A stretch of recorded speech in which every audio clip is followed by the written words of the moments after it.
Why does my Here it name is. say ball? All right. Welcome back to the Inside Zone episode 2. Thanks for sticking around for more of our BS. We are going Yes. to on today's show. We're going to recap the two SU games from this week. Are they for real? Is what we saw against Boston College a real representation of what SU basketball can be this year? We're going to have our NBA predictions for this upcoming season since that tips off in about, I think, a week from yesterday. And what in the world is going on with James Harden? Dude, I'm sure looking by now you've hefty. seen the pictures. What in the world's going on with him? We're also going to recap the NFL in Week 14 with that absolute shootout of a game between the Ravens and the Browns. Apparently, that's not the only thing that was shooting out. We're going to preview Week 15 with all the matchups coming up as we push forward towards the playoff. But let's jump right in now. Since we last talked, Syracuse has played 2 basketball games.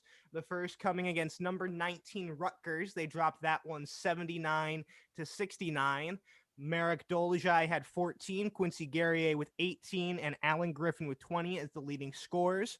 And Kadari Richmond also added 6 points and 7 assists, with Gerard adding an additional 3 points and 6 assists off the bench. Excuse me, Yeah. he was not off the bench. He was starting. Um, you know, like it was a rough game. Rutgers is looking serious. You But know, Rutgers is a great basketball team. I'm And happy to see Alan Griffin Syracuse, stepped up like he did though. yeah, Syracuse looked like a team that was missing its senior leader with Definitely. Buddy Boeheim out.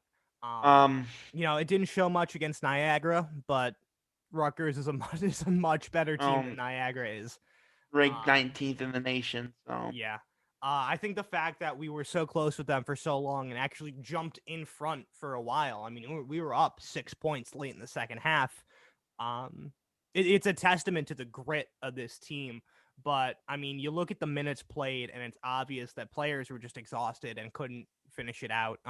Dolezaj played 37 minutes. Guerrier played 35. Griffin Richmond played 37. Gerard played 34. yeah, like this is like the one thing I've always said about Syracuse that we lack in, and that's the depth because we can only be in it for so long, but once you get to like those 36 minutes, 34 minutes for all of our starters, I mean, we and then we we had we 3 guys off the bench with Newton 9 minutes, Roswell 3 minutes, Ajik 7. Like that's nothing. You need we to give these guys some rest. thing is, John Bolashak is not going to be the answer at center. We're missing Barama Sidibe at center. He's going to take up a good chunk of those minutes, and we were missing Buddy Boeheim that game. So Yes, that's 2 players who play a significant amount of minutes that are missing, and uh, I do agree that I think Woody Newton should have played more, but when Griffin is playing as well as he was, I don't see how you justify taking him out when he's in that groove.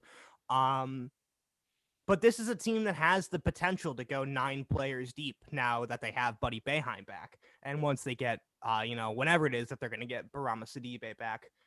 And I don't think there's a team that's been, I don't think there's a Syracuse team that's been able to go that deep since we won the championship back in 03. oh So no, I think having that depth is going to be huge, especially as we dive into ACC play. definitely. There are some of these top tier ACC teams are looking vulnerable. I mean, Duke's Yeah, 2-2. Duke is the team in the ACC. They always have been, and they're looking very beatable. Um, we beat North Carolina last year before the whole world shut down. Um, so I think once we get this depth back, it's gonna be this team could be dangerous. This team could be very dangerous, and that was definitely definitely. shown in the last game against Boston College last Saturday. Syracuse beat the Eagles 101-63, and it was just an absolutely dominating performance with 5 players scoring in double digits. The team was led by Alan Griffin with 22. Joe Girard and Buddy Boeheim added in 17 each. Quincy Guerrier dropped 14 and 5 boards. Dolezaj had 10 points, 6 assists. And off the bench, Kadari Richmond, who is still playing a big role off the bench, playing 20 minutes, had 9 points and 3 assists, and Woody Newton came in and added another 9 points and 4 boards. But you look at the minutes for this game, and they've already gone deeper. Guerrier, 30 minutes. Dolezaj, 28. Griffin, 29. Joseph Girard, 27. Buddy Boeheim, 25. Kadari Richmond, 20. Woody Newton, 14. Robert Braswell, 11. Frank Anselm, 9. Jesse Edwards, 4. John Bolajak, 3. So while you've still got some guys who aren't playing huge minutes like Anselm, Edwards, Ashok, it's taking a lot of relief off Dolezaj because you've got 3 extra centers there. They didn't, and they didn't contribute. I'll be totally honest, they didn't contribute much in 9 minutes. Frank Anselm had 3 boards. In 4 minutes, Jesse Edwards had 3 points, and in 3 minutes, John Bolajak had 1 board. But it adds a much needed layer of depth that we haven't had in years past. That's always been one of my criticisms of Boeheim is I feel like he's too quick to redshirt some of these freshmen when we could use them. We could use the playing time. We could use the depth. And it doesn't look like he's going that way this year. And I don't know if that's because of COVID, because you don't know what's going to happen. If you get like we had Buddy Boeheim, who was deemed close contact, and we lost him for 10 days. I don't know if keeping these players active is related to that, or if it's more related to the fact that the NCAA has granted an extra year of eligibility. That's a lot of the thing that's up in the air right now, especially all that, because especially on the college basketball side, because a lot of these players try to do like the one and done and try and leave early. So it's definitely interesting to see how Boeheim's handling it. But you can tell definitely between the 2 games. Rebounding was a much bigger factor for Syracuse. Their 3-point percentage was cleaned up. They had 51.6% from the Boston College game, and then Rutgers they shot for what was it? I just had it. 26%. That's huge. It's a huge difference. So obviously the Buddy Boeheim was hugely missed. His presence was definitely needed, and it's 4-1 by any stretch of the means right now is not a bad record. But come ACC play, well, I mean we're in ACC play now, almost pretty sure. But when we come up against some of these other teams, I don't know what's gonna happen because, like I said, the ACC is like without the fans, a lot of these teams are kind of all over the place. So I mean, Louisville's 4-1, North Carolina 4-2, Duke 2-2. A lot of teams are playing either below or above where we thought they would be. The thing with going into ACC play is right now it seems like we're a live or die by the 3 team, and that could get dicey down the stretch. It's what killed us in some of these games last year is when the 3 wasn't falling, that offense kind of stagnated. But what's encouraging to me is Richmond and Newton, the 2 freshmen coming in off the bench, have the ability to put it on the ground and take it to the rim. Same with Guerrier. He can step back and take that mid-range jumper, but he is a force to be reckoned with in the paint. So if we can get that type of offense going, if the 3's not falling early, that'll start to open the 3 up later in the game. It's interesting to see if we're still the deeper we get into ACC play, if Anselm, Edwards, and Ajak are still going to see playing time, or if once Sidibe gets back, that center and forward role is going to be occupied solely by Dolezaj, Guerrier, and Sidibe. I really couldn't tell you at this point. Like I said, he even knows when Sidibe is going to be back. How long is his injury? They said it was going to be a month. But this is not the first. I don't think this is the first issue Sidibe's had with his knees. So I don't know. I really don't know what he's going to be like when he gets back. I don't know if he's going to be the Sidibe we saw towards the end of last year, where he was grabbing boards, was playing well on the defensive end, or if it's going to be more like the Sidibe we saw at the beginning of last year, where he got absolutely reamed out by Jim Boeheim on the sideline. So I mean, torn meniscus will. This was reported November 30th. Torn meniscus will miss 4 weeks. So it's coming up soon. So it's interesting. It's definitely going to be interesting to see, especially when we get into like the thick of things with ACC play, because our schedule is you know never a cakewalk for No, by standards. nothing in the ACC is ever a cakewalk.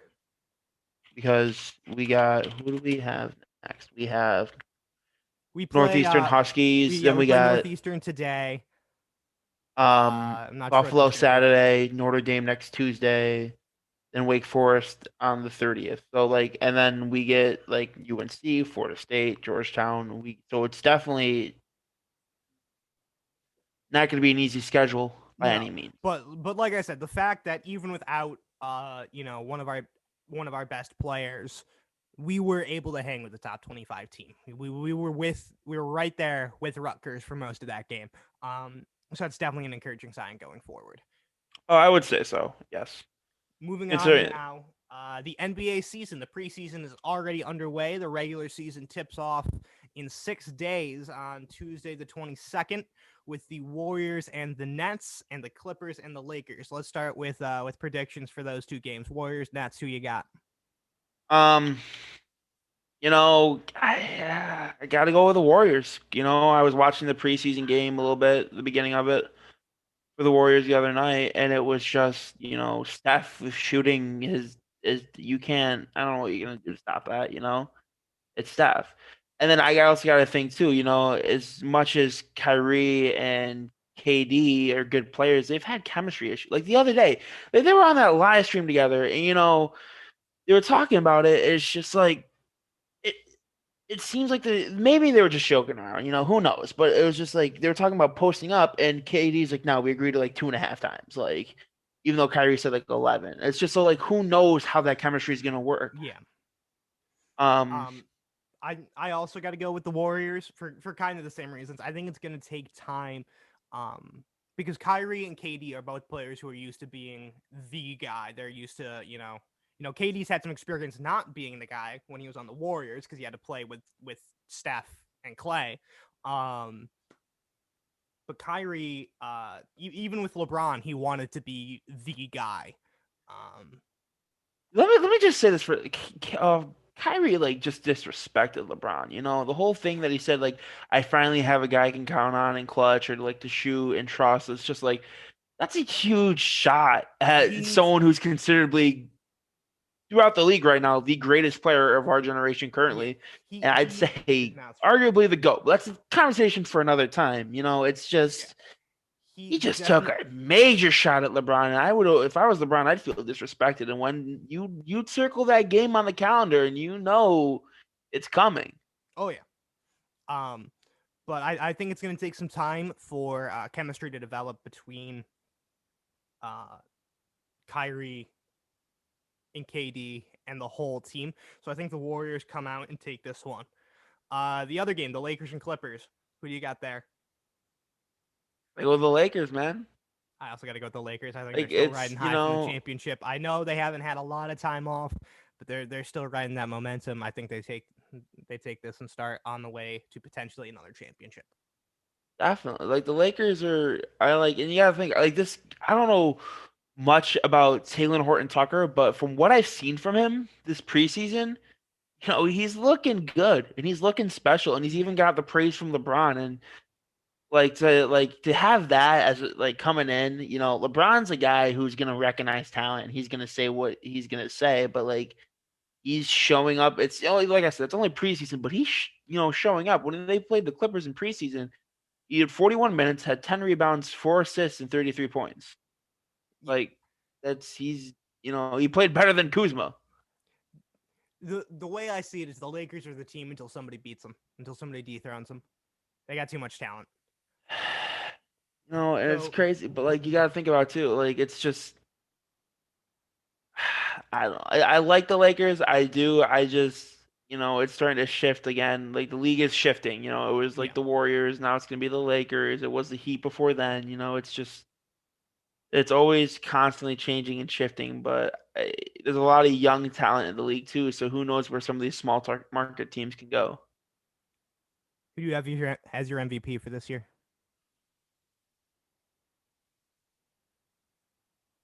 Devin Booker. You taking Devin Booker? I'm All taking right, Devin Booker. I can respect that. I'm taking Devin Booker. Let me say why. Devin Booker is an extremely talented player. Oh, You know, absolutely. they went 8-0. He led them to an 8-0 bubble run. They obviously didn't make the playoffs for reasons, but he had that shot. And now they got Chris Paul. They got that leadership. They got that distributor where the ball doesn't always need to be in Devin Booker's hands. They have he's a talented guy, and I just think now that Chris Paul's there, it's just gonna elevate that team and lead them out of this playoff drought and possibly to maybe even a fifth seed, as high as a fifth seed. And I think that they could, give some teams a run for their money in the playoffs. I definitely can respect that. My MVP as of right now is Luka Doncic. And I'm going to say that with a caveat. It's going to be Luka Doncic if the Timberwolves make the playoffs. I don't think they have to be a high seed. I If don't the think they have to Timberwolves have make the any. playoffs, Why did I say the Timberwolves? The Mavericks. okay, If I was the just gonna say, I'm like, Mavericks, what do the Timberwolves have to do with this? if the Mavericks, brain slip there. I'm looking at the schedule and I saw the Timberwolves on there. If the Mavericks make the playoffs, because if you ask me, if you take Luka Doncic off of the Dallas Mavericks, that's a bottom 5 team. I like Kristaps Porzingis. He's a good player, The but you take Luka unicorn. Doncic off that team, they're a bottom 5 team in the NBA. So I That's think you know that's fair. as long as he can lead them to like a plus 500 record and a playoff spot, I think he's the MVP because beyond a shadow of a doubt, he is the most important player to that team, and he elevates them so much, whether it's through his scoring or through his passing. I, I'm If sorry, I still if can't get over that shot he made in the bubble on the oh my god, over he that logo. he I'm played sorry. ridiculous. He That played that was ridiculous. insane. I think he's poised for an even better this year than he had last year. However, I mean, if yeah, if he's developing, then oh yeah, yes. And if he clearly he's clearly come over from Europe and he's just taking everything he has mhm. and going all in. He's definitely going to be the one of the guys leading this next generation of players. I think if they don't make the playoffs, if the Mavericks fall short, it's going to be either Curry or LeBron. I don't see the Mavericks missing the playoffs. I don't. I don't either, but that's just I threw in the caveat of if they made the playoffs, so I had to throw in the situation of who would be MVP if they don't. Like my second choice would have been Luca. So Who do you think takes Rookie of the Year? I honestly don't know. I'm gonna say this: the rookie class this year wasn't very. Um, there was no clear-cut front runners for me. There's Like the just rookie class this year seemed to kind of fall into flat. really Yeah, I didn't think there was any clear standouts. I didn't even know who was gonna go drafted number one overall. Like I could have seen the top four picks going any way, really. well, I think that's a testament to just how much talent was in the top 4. Maybe I think personally what happened was like the NCAA missing match madness. It kind of like the way this pandemic had shifted everything. It made it a lot less clear of who the front Yeah, runners were. yeah. If I My had to big pick one issue right still now, is I don't I Anthony Edwards is gonna be good. LaMelo Ball, he's playing okay right now. Okay, if I had to pick rookie of the year right now, I'm gonna go with Anthony Edwards. if I had to pick one right now, I'd go Obi Toppin. Really? I do. I watched him all through last season at Dayton, and I think his skill set just translates really well to the NBA. And I think he'll be a good fit with the Knicks as long as the Knicks don't nix it up. That's fair. Um, The Knicks though, who knows with that? no, I think he's gonna win Rookie of the Year. I think he's gonna play well. I still think the Knicks are gonna be the worst team in the NBA. I mean, it's the Knicks. I It's couldn't it's see it like any other way. it's like the opposite of what I said about the Lakers. The Lakers are the team in the NBA until somebody beats them and proves otherwise. The Knicks are the worst team in the NBA until they do something to prove The otherwise. Bulls are close. It comes down from the management. It seems like they don't even care to put the team No, together. no. They are. I wouldn't even know how to begin to describe them. It's like lackluster. It's like early to mid 2000s Oakland Raiders. Around the time they took Jamarcus Russell with the number 1 overall pick. The guy who did watch the tape that had no film on it that said, "Oh yeah, the film was great." It What a was joke. coverage packages. They asked him what was on the tape. He said coverage packages. There was nothing on the damn There's tape. nothing on the tape. God, why? I don't understand things sometimes. All No, right, let's no. let's switch gears a little Closing bit. out the Like NBA discussion here. Who do you think takes the championship? Lakers, I'm also seeing a Lakers repeat. I think the but no, Bucks. I think the Bucks finally make it out of the East and make it to the finals. But I think the Lakers take it. I lied. We're not gonna stop the NBA discussion here because no, what we in the gotta world? discuss something real What in the quick. What's going what on with in the James world is Harden? going on with Thick Daddy James Harden? He's like what Eddie Lacy 2.0. He's getting a little bit too much into the comfort food. Dude skips the first part of training camp to hang out in strip clubs in Las Vegas and then shows up for that preseason game yesterday resembling Kendrick Perkins. Dude looking hefty. Dude, he looked like Kendrick Perkins. He definitely. All I can think of is just like Eddie Lacy. That's all I can think of. Dude just came in. He's like, I don't. That and like what you said, Ryan Fitzpatrick, dude. Daddy drip. Ryan Fitz magic over here. What was it? What season was it? 2018. 2019. Came in hefty as all heck. 2019 came in looking thick with 2 C's. Like, dude, like what is going on here? Thing with Harden is in 21 minutes he still dropped 12 points, had 4 assists, and had 3 boards. So despite being in I don't even know how to describe the shape he's in. He still played relatively well. Did you notice though that when Harden and Wall were on the court together, they were outscored by 1 point, but when they were off the court, their team outscored their opponent by 10 points. I think that's because I don't think Harden is necessarily the best leader for that team, and I think to have your starting unit be able to. He just doesn't want to be there. No, he doesn't. No, and I think that can directly translate to him showing up out of shape, looking like Charles Barkley, eating too many donuts. What is despite him playing well in this game, I don't think he can go an entire NBA season looking like playing at the level Houston needs him to play while being in that shape. I think he needs to slim back down. Okay, I don't know why I just thought of this, but James Harden looks like that uncle at the cookout who was like, "Oh yeah, back in my day, I just schooled everyone, and like I was dropping people left." Like he looks right now, he looks like that uncle, out of shape uncle at the cookout who said he screwed over, like he played better than everyone else. That's what I'm looking at right now, and that's what I see. Oh yeah, he looks like the version of James Harden I expected to see like 15 years from now coming on ESPN to talk about basketball. I'm having a field day. I love this. It's just. Now we'll call our NBA discussion there, and we will. Yeah, that's enough of that. We'll move on to our Week 14 recap. We'll just run down the scores quickly. Thursday, for the Thursday night game, the Rams trounced the Patriots 24-3. On Sunday, Cardinals went over the Giants 26-7. Well, can we go back for a second? How is Bill Belichick going to sit there and say that this is our quarterback? Well, Belichick's never been the guy to make a controversial statement.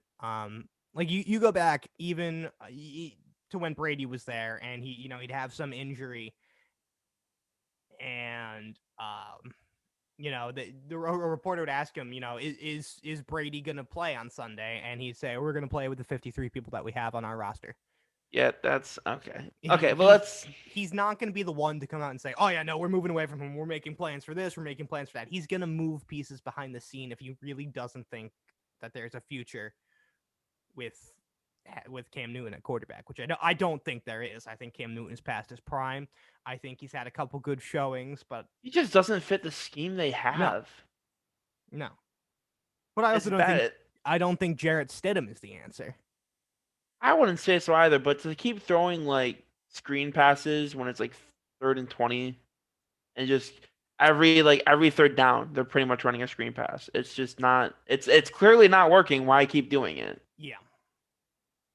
Let's run through the Sunday scores. Cardinals over the Giants 26-7, Broncos over the Panthers 32-27, Titans over the Jaguars 31-10, Chiefs over the Dolphins 33-27, Cowboys and Andy Dalton's return to Cincinnati runs all over the Bengals 30-7, Bears make a fool out of the Texans 36-7, Buccaneers over the Vikings 26-14, Colts literally run all over the Raiders 44-27.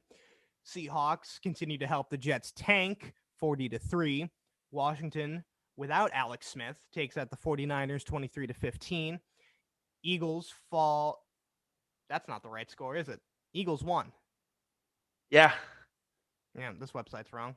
I don't want to talk about that. Eagles won 24-21 over the Saints. Packers stay ahead of the Lions 31-24. Chargers on a late drive go over the Falcons 20-17, and I don't want to talk about the Steelers and Bills game. Okay. 26-15 Bills. But the one that definitely drew the most attention has to be the Ravens and the Browns. Lamar Jackson leaving the game to go Paul Pierce himself.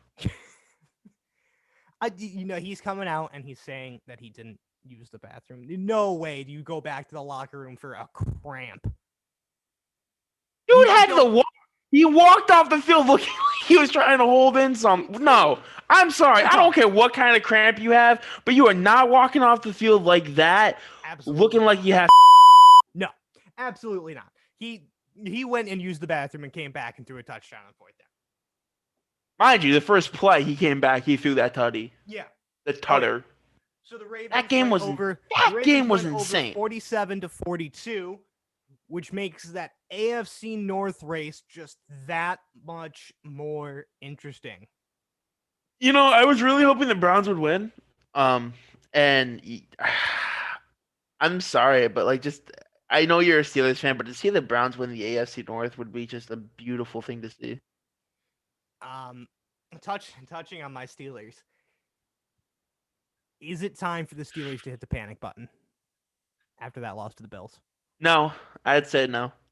Bills have a great team with a top 5 quarterback in the league right now in Josh Allen, who was an MVP candidate at one point this season.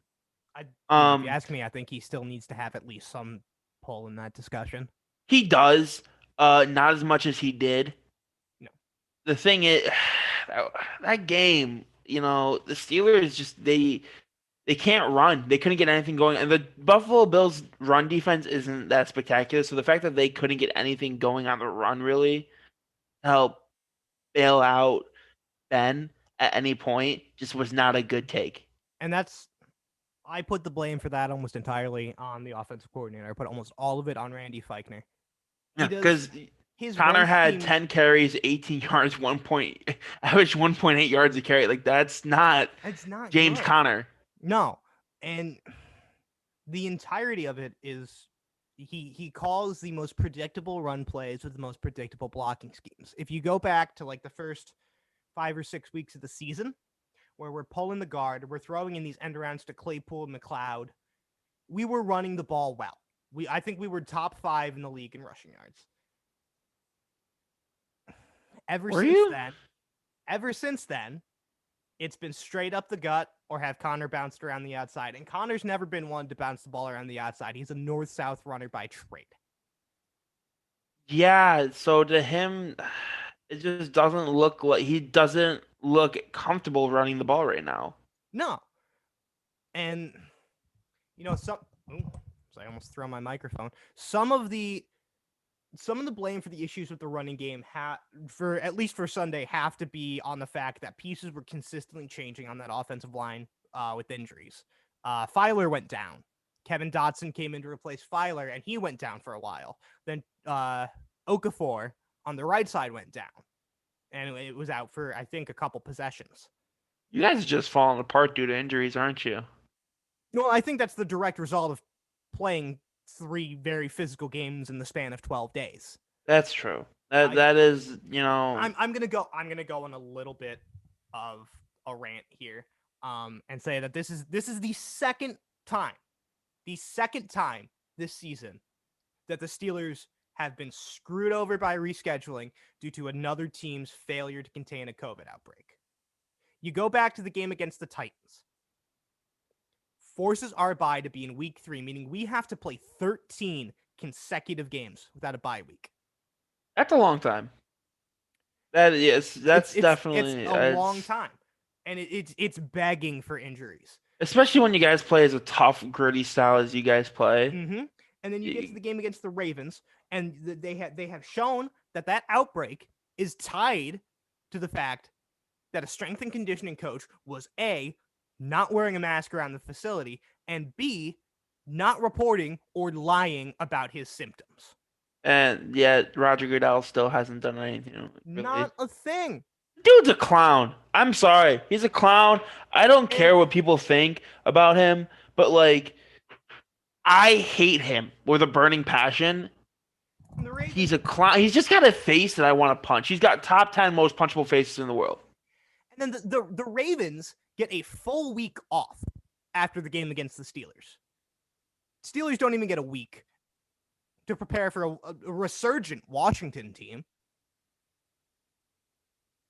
And then have, 5 days to turn around for the Bills, who are, in my opinion, they're a top 3 team in the AFC. So tough look on you guys right now. It's the rescheduling.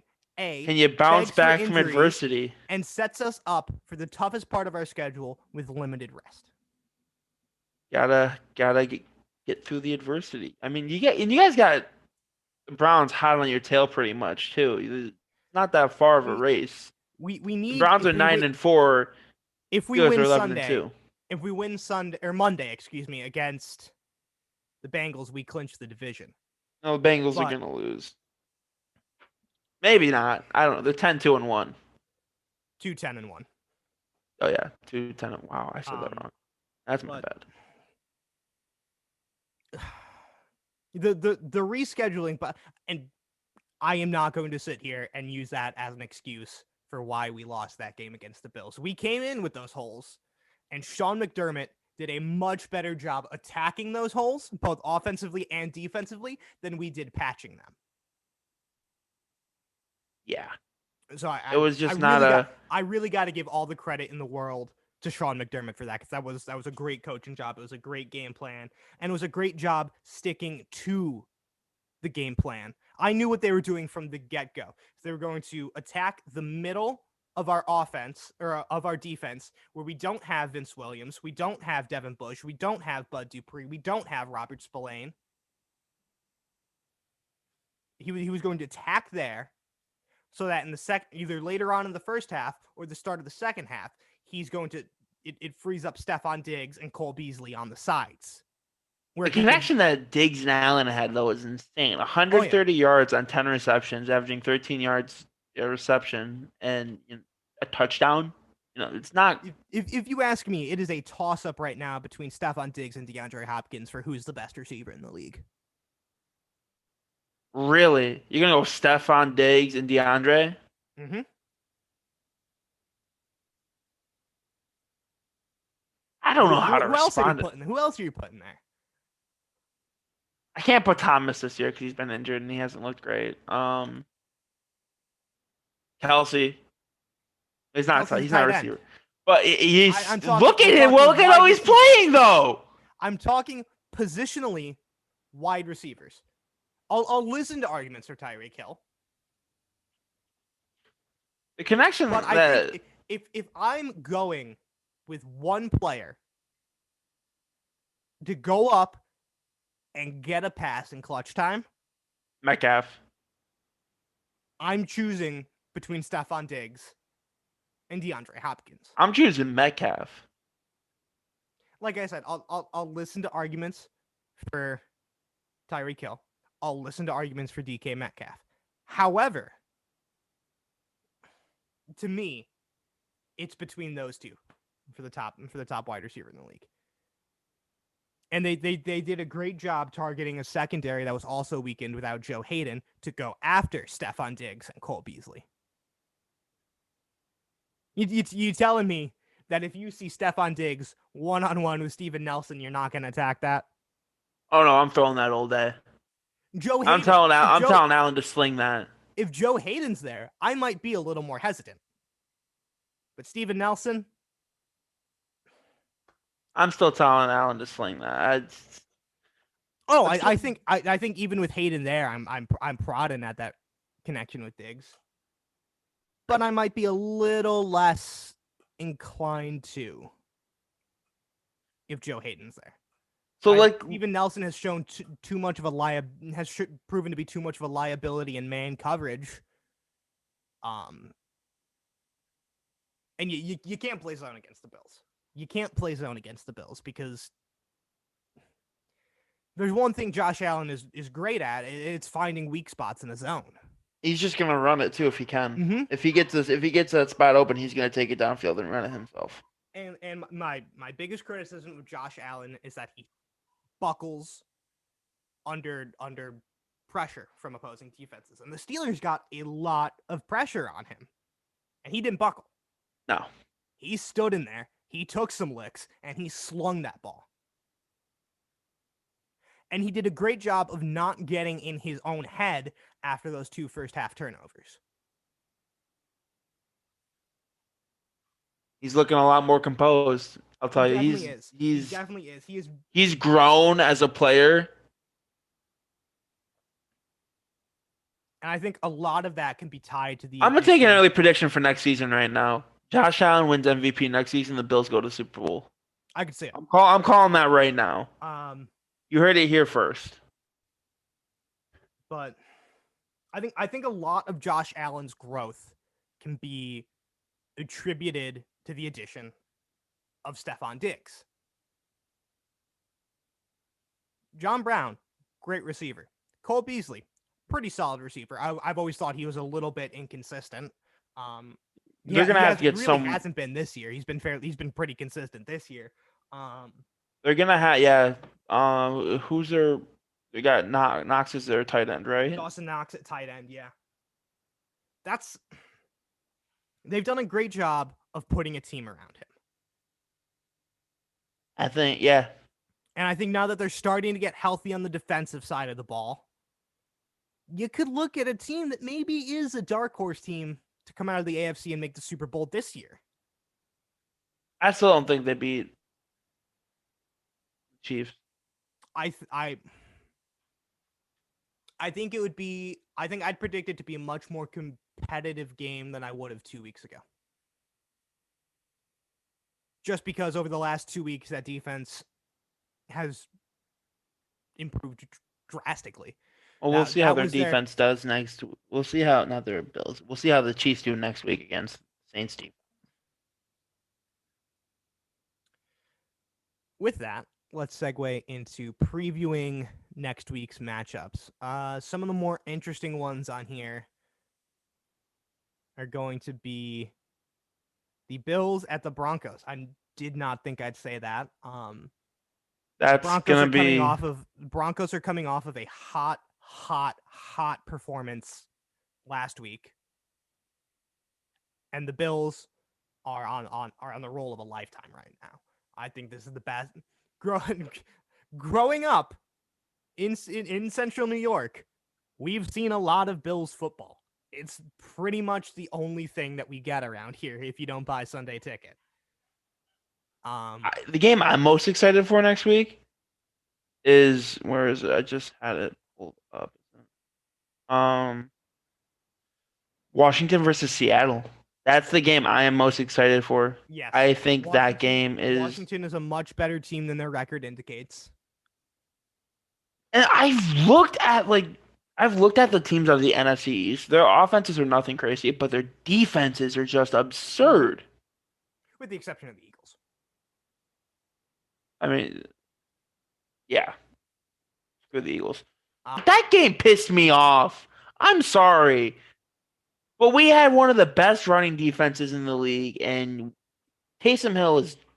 I'm over Taysom Hill. Done with him. Needs to be over with. You move on. Okay, You that's move on enough. too quickly.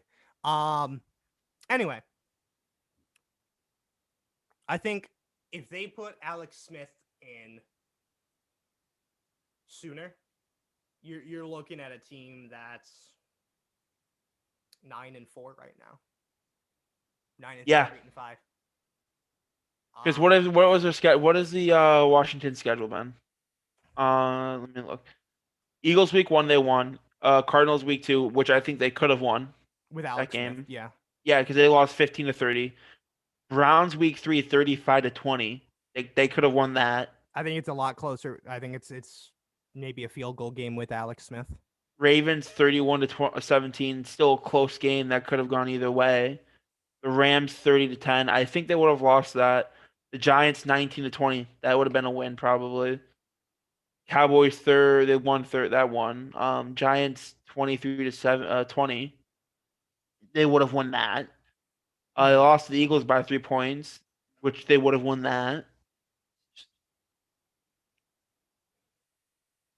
I don't think they're ever given. No one's giving them enough credit. No, Anyone no, in the NFC absolutely not. East. The Giants Absolutely. defense as well is insane. The Giants defense almost entirely shut down Brady when they played the Bucks. Oh yeah. And I think the Giants are a whole different team if Saquon doesn't go down. It's just absurd. I think they've been plagued by injuries. Yeah. So as much crap as the NFC East gets, there is potential there. Definitely potential. There are issues on every one of those teams, though, is the offensive side of the ball. Yeah. But You got the quarterback trouble in Philly, quarterback trouble in Washington, Saquon Barkley going down in New York City, and the biggest injury of the year in Dak Prescott. Yeah. If you're a Philly fan, which I know for certain you are not, Fuck is there Philadelphia. reason to be hopeful with the way Jalen Hurts played? Maybe not for this season. I think you can safely write off this season for Philadelphia. Either way, Philly's kind of screwed. They're still stuck with Wentz has got a huge contract. And huge. I said it then. It was a mistake to give him that contract.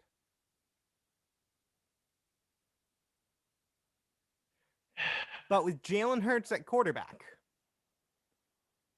is there? I know it's a small sample size.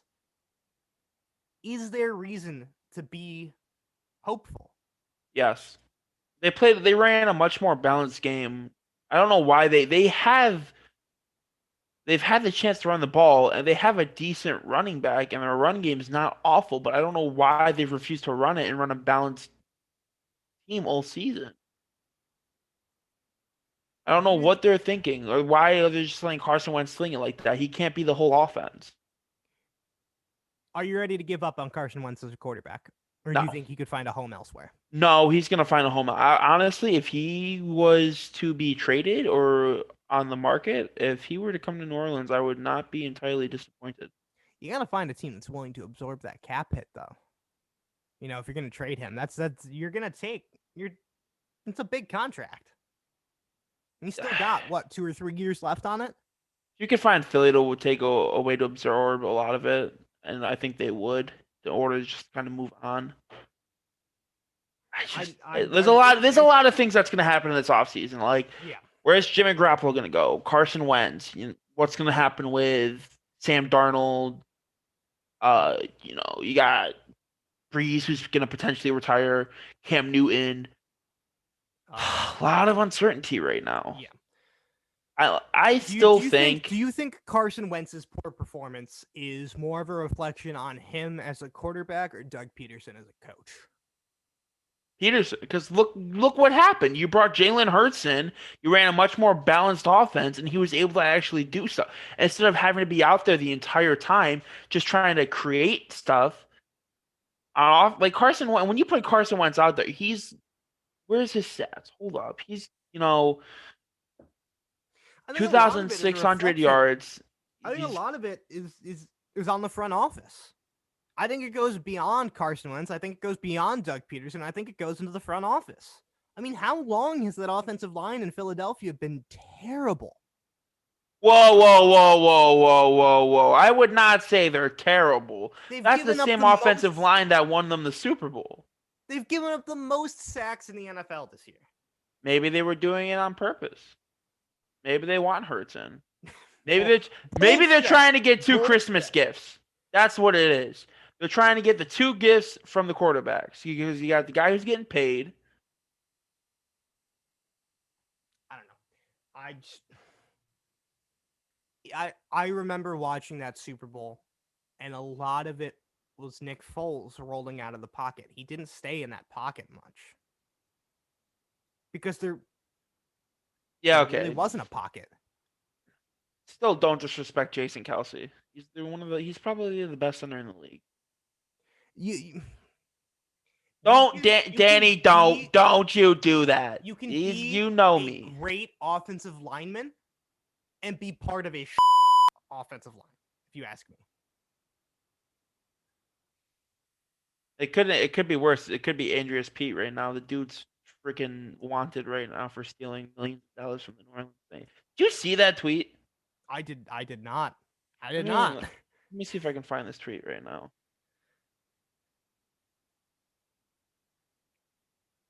What else do we got on this week's schedule? I know this is the one that you're interested in. Chiefs at Saints. Who do you got and why? Well, it depends on who's starting at quarterback. You got Jameis Winston starting. That's a game that's going to go either way. Taysom Hill starting. Saints lose. Breeze is starting. That's a game that could go either way. Taysom Hill is not the quarterback of the future, and I don't understand why Sean Payton is so determined on starting him right now. We had the guy who led the league in passing yards last year sitting on our bench right now doing Because absolutely. he also led the league in interceptions. He needed LASIK eye surgery, and he got it in the offseason. But I have never been a believer in Jameis Winston.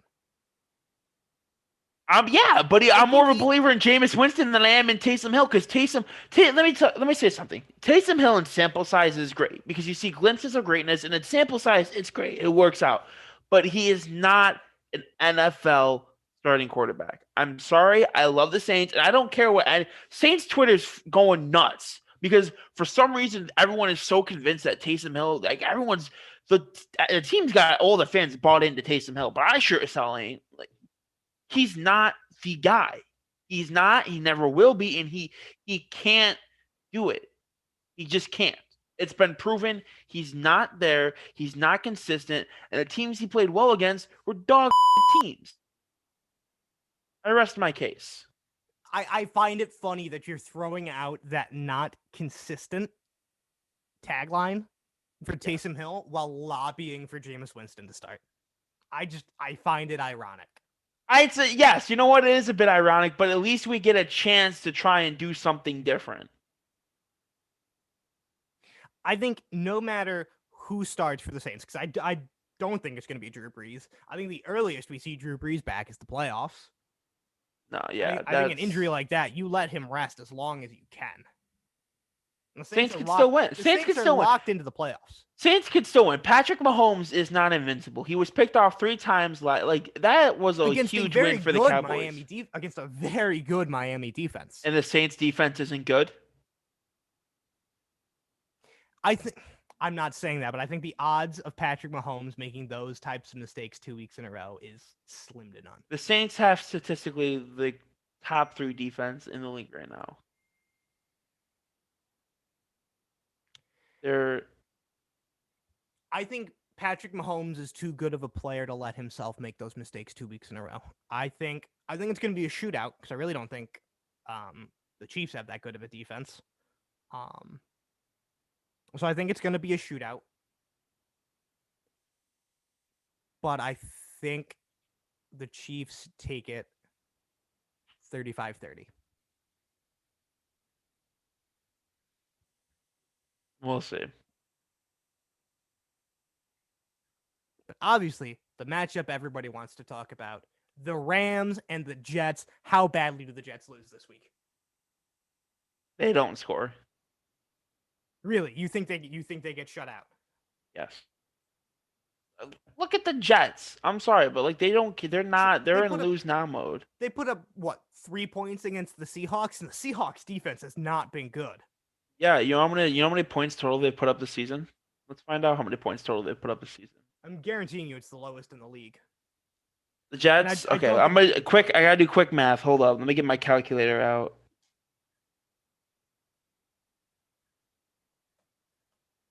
You can just keep talking for now, Danny. I'm looking up how many points the Jets scored.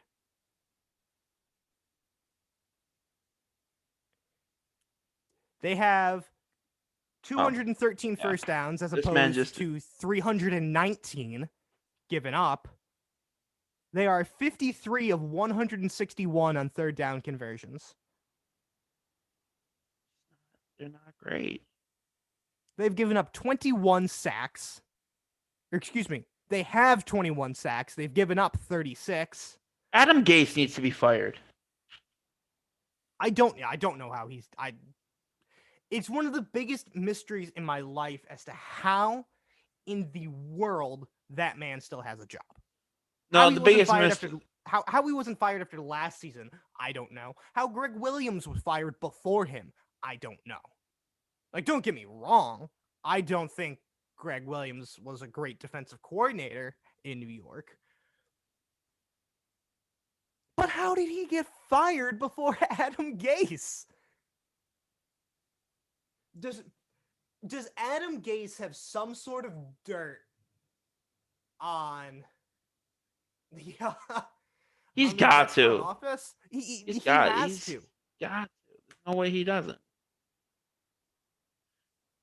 It's you know what's worse though than all this is the fact that Jets fans are so delusional to think like, oh yeah, we're the Jets, we're gonna be great. Like every year they say we're gonna be great, like, and they're so delusional. So like I have people that I know who are Jets fans that are happy they're losing. Oh, saying tank for Trump. Like I'm sorry, but if the Jets have the number one pick, he's gonna either pull an Eli Manning or he's just gonna stay another year. There's no. If I was Trevor Lawrence and you were arguably the best quarterback in the draft and easily the number one overall pick, you have all the leverage in the world to say I don't want to play for this team and refuse to, and there's nothing that anyone could do about it to stop you because you were that talented where you could get something else out of this. I think there's a legitimate argument to be had that the team he's on right now is better than the New York Jets. Or we're gonna go like one of those arguments where it's just like when the Cleveland Browns are really bad, could Alabama beat the Cleveland Browns? Danny. Something fun that was pointed out to me. And this has like no actual bearing on anything sports related. But it seems like every time there's a new president, a team goes winless. Because when did the Lions go undefeated? Or winless? That was 2008, wasn't it? Yep, 2008 Detroit Lions. Barack Obama became president. 2016, the Cleveland Browns. Donald Trump became president. 2020, Joe Biden's becoming president. It looks like the New York Jets are going to go 0-16. Possible. I think, like I said, that has no actual bearing on anything related to sports. I think it's just interesting. So we are nearing the 1 hour mark now, so I think we should probably start wrapping it up. Um, and so with that, I'm going to ask you a I was question gonna say, you similar to want to what I go over the asked playoff you. picture? Yeah, I'm going to ask you a question similar to what I asked you last week. Let's hear it. We predicted who we thought would be in the Super Bowl one and win the Super Bowl. Has your prediction changed? No. Nope, you're still standing by a Saints Super Bowl win. Yes. The Packers don't have a run defense. They can't do it. If it's comes down to it, they're just gonna get ran over. The Packers can't win it. I think coming out of the NFC, I don't think anyone else really has it besides the Saints. Because even when Drew Brees comes back in time for playoffs, like no team really, I don't think can stop them. After Maybe Washington could surprise someone and do something in the wild card, kind of like what um the Giants did when they won their Super Bowls. But yeah, I'm looking at the playoff picture. NFC's like wide open. There's only been one team eliminated from the NFC, and that's the Atlanta Falcons. But there is 5 teams eliminated from the AFC. I think I think I have to change mine. I Yeah, had predicted Steelers Seahawks, but over the last 2 weeks, watching the Steelers play, watching the accumulation of injuries, watching the absolute disappearance of our run game, I'm gonna go with the Kansas City Chiefs versus the Seattle Seahawks. you still think Seattle's gonna go? I still think Seattle's gonna go, and um, I think Kansas City repeats. I think Pete Carroll is too good of a coach to not at least have a shot at making the Super Bowl. He does, but their defense is like the worst defense in the league. But Russ Like has still that's the carried reason them. why my Saints still stands. It's because yes, like the offense isn't as great right now, but once we get Breeze back, we'll be fine. Packers run defense is like awful. Like that's why I also said the Washington because Seattle's defense is their pass defense is the worst in the league. I am a believer in Pete Carroll. I'm a believer in Russell Wilson. I'm a believer in DK Metcalf and Tyler Lockett. I think they find a way. Do I think it's a pretty run to the Super Bowl? Oh my God, no. No, well, no team's gonna be a pretty run to the Super Bowl out of the NFC. None, not a single one. But I think Seattle finds a way.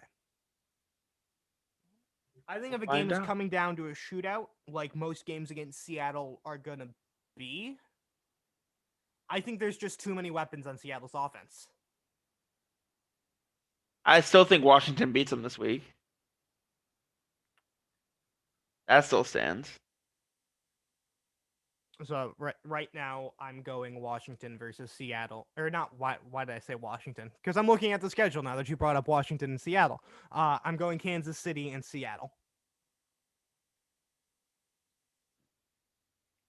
and I think Andy Reid gets his second Super Bowl in 2 years, Chiefs the next dynasty. potentially. Potentially, I mean, you look at the players they've locked into long-term deals there. You got Tyreek Hill there for the long run. You got Travis Kelce there for the long run. You got Patrick Mahomes there for the long run. So, everyone, time to Travis stop Kel- hopping on the bandwagon to hate the Chiefs. Patriots 2.0. Here we go. I mean, Travis Kelce and Tyreek Hill are more weapons than Tom Brady had for like the entirety of the Patriots dynasty. Did he ever have two weapons that dominant at once? He had Randy Moss for a while, I don't and then he think had Rob so. Gronkowski. Aaron Hernandez. But I don't think he ever once had two players who I consider to be top 5 receivers in the league, top 5 pass catchers in the league. I think you're right there. Plus, the complementary receivers there are unbelievable. I think when Sammy Watkins gets going, Sammy Watkins is dangerous. He is. He's definitely. I still can't believe the Bills let him walk. I think the reason they let him walk was the when he's dangerous portion of that. Because when he's not, he's a liability. I wouldn't. When he's off his game, he's off his game, and it's bad. What are his stats this year? There's a reason when they traded him to LA, he didn't last long. What are his? Oh, he hasn't played much this year. No, he's been hurt a lot. And McKeel Hardman has really kind of taken over that third option, second receiver slot. He's only got 347 yards this year. But yeah, I think Kansas City takes it this year. And with that, since we are definitely over an hour now, we should sign off. All right. Thanks for coming to week 2 and listening to us ramble mostly. I feel like that's about 90% of what this show is. That's a little podcast. We'll be back sometime next week. Next week. We don't exactly have a set date for releasing this. We kind of just do it whenever we're free. So we'll be back next week. We'll likely be doing something similar to what we're doing today. I think next week we have a guest though coming. Is that next week? I think so. Have we confirmed who it is yet, or are we waiting to release that? Pretty. I gotta talk to him to confirm a date, which works for him. But Lorenzo Thompson. All right. So we'll be talking to him. He is a left tackle. No, is he playing left tackle or right? He's playing right tackle. Starting right tackle for URI. We'll kind of get a glimpse into what life is like for a college Division, athlete, especially a college athlete during a time like this. Division I college athlete. With just how different this season is compared to seasons past. Oh yeah. Join us for that. We'll see you soon. All right. Logging off.